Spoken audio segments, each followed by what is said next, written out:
गुरुवार को राज्यसभा में जब वक्फ संशोधन बिल पर बनी संयुक्त संसदीय समिति जेपीसी की रिपोर्ट पेश की गई तो सदन में बवाल मच गया। विपक्ष ने बहुत गैर जिम्मेदाराना व्यवहार किया है और इसकी निंदा होनी चाहिए। और ये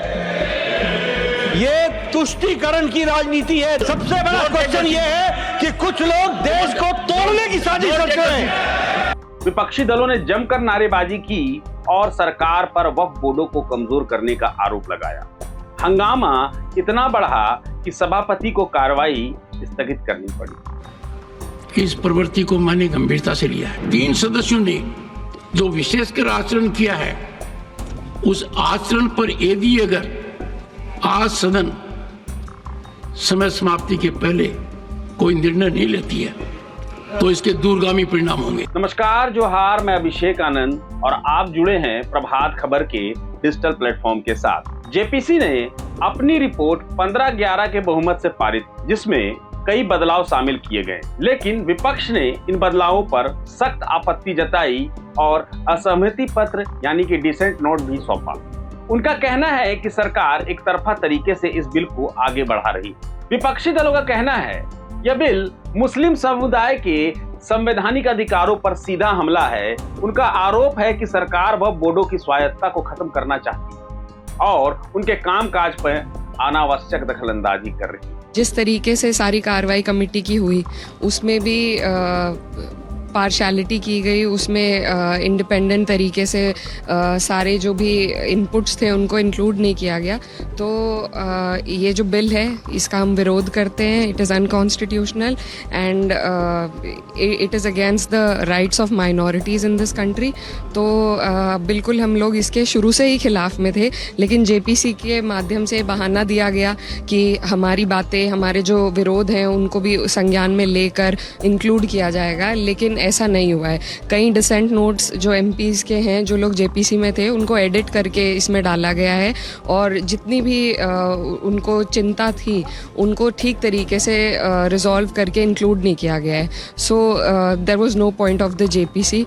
जिस वजह से जेपीसी बनाई गई थी वो वजह को पूरा नहीं करती है, तो जाहिर सी बात है हम लोग सभी लोग, पूरा विपक्ष इस अनकॉन्स्टिट्यूशनल बिल के विरोध में है। हंगामा नहीं हुआ है जिस तरह से आज बिल जो टेबल हुआ है वक्फ बोर्ड बिल, तो जो विपक्ष के सभी जो मेंबर्स थे इस कमेटी में, उनकी कोई भी बात, जो पॉइंट्स रखे गए विपक्ष के सदस्य द्वारा कमेटी में, तो वो नहीं माने गए हैं। और ये मनमानी तरीके से सरकार कहीं ना कहीं ध्यान भटकाने के लिए आखिरी दिन ये बिल लेकर आई है हाउस में, क्योंकि जहां सरकार ने 65,000 करोड़ रुपीस का बजट पेश किया है, वहीं ये लोग किसानों के मुद्दे पे और हमारे जो युवा साथी है उनके मुद्दे में कोई जवाब नहीं दे पा रही है। तो कहीं ना कहीं ध्यान भटकाने की राजनीति को देखते हुए ये बिल आज टेबल हुआ है और किसी भी विपक्ष मेंबर्स की बात में नहीं मानी गई कमेटी में। वहीं एआईएमआईएम के प्रमुख असदुद्दीन ओवैसी ने सरकार पर तीखा हमला करते हुए कहा, यह बिल मुसलमानों को बर्बाद करने के लिए लाया गया है, वक्फ संपत्तियों की रक्षा करने के लिए नहीं, बल्कि उन्हें जब्त करने और नष्ट करने के लिए यह बिल पेश किया गया है।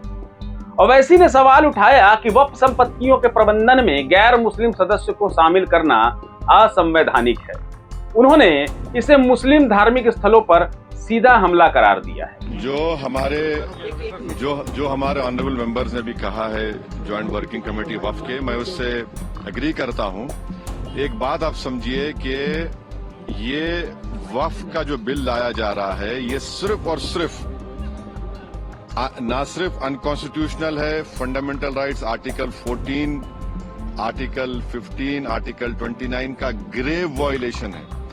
ये वक्फ को बचाने के लिए नहीं है, वक्फ को मुसलमानों से छीनने के लिए, बर्बाद करने के लिए ये बिल लाया जा रहा है। और इसमें जो एडिशनल अमेंडमेंट्स जो बीजेपी और एनडीए ने पेश किए, वो तो उसको और बदतर करता है।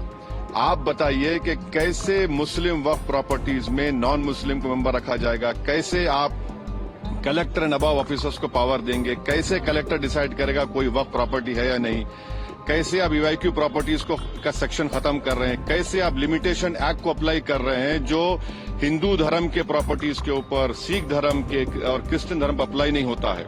तो ये सिर्फ और सिर्फ ये सरकार आइडियोलॉजिकल बुनियाद पर मुसलमानों को अपनी वर्शिप से महरूम करने के लिए, क्योंकि वक्फ मुस्लिम समाज के लिए एक इबादत है, उसको छीनने के लिए ये बिल लाया जा रहा है। हम इसका कंडेम करते हैं। और दूसरे जो JWC में ऐसे स्टेक होल्डर्स को बुलाया गया जिनको भारत के संविधान पे कोई भरोसा नहीं, जिनके ऐसे ऑर्गेनाइजेशन को बुलाया गया जिनके ऑर्गेनाइजेशन के मेंबर्स आतंकवादी केसेस में अरेस्ट हुए हैं, मर्डर चार्जेस उनके ऊपर हैं, ऐसे लोगों को बुलाया गया है और जल्दबाजी में ये JWC की रिपोर्ट को दिया गया है। इसमें जो भी रिकमेंडेशंस है तमाम अपोजिशन पार्टीज ने उसका ओपनली पुरजोर उसकी हमने मुखालिफत की है।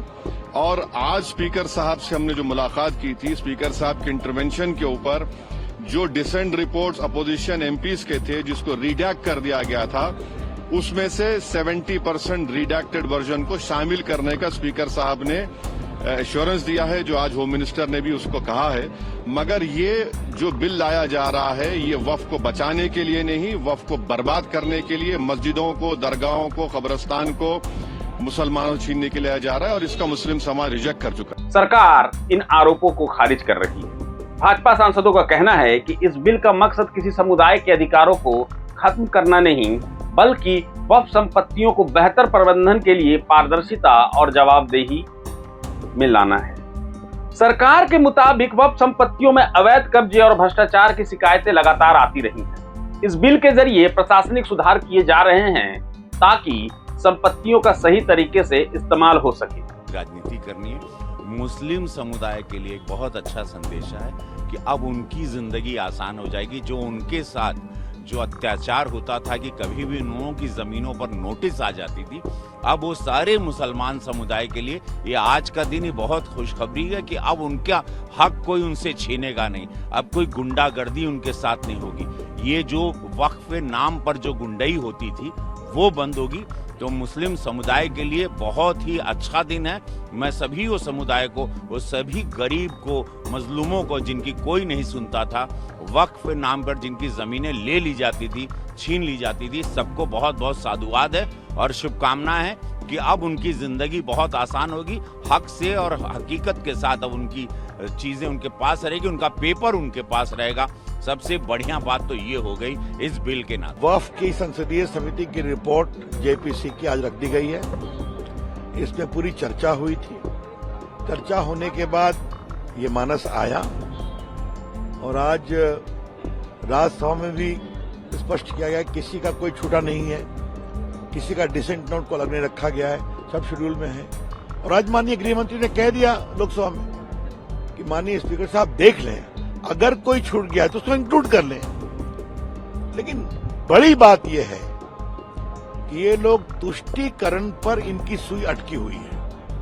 क्या शाहबानो, क्या 3 तलाक सारा बानो और आज वक्फ, ये सिमट कर कहां रह गए हैं देख लीजिए आप। आज भाजपा 21 स्टेट्स में इंडिया के साथ शासन करती है। केंद्र में हमारी सरकार तीसरी बार है। वो बार बार हारते हैं, जनता सफाया करती है।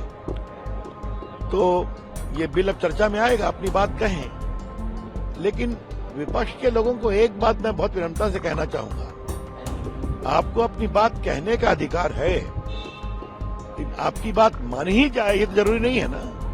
अगर आपको अपनी बात मनवानी है, जनता से वोट लेके आइए, मेजोरिटी में आ जाइए।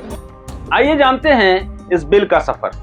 लोकसभा से JPC तक यह बिल पहली बार पिछले साल अगस्त में लोकसभा में पेश किया गया था, जिसके बाद इसे JPC को सौंपा गया। अब जब समिति की रिपोर्ट संसद में पेश हो चुकी है तो इस मुद्दे पर राजनीतिक तापमान बढ़ गया है। अब आगे क्या होगा?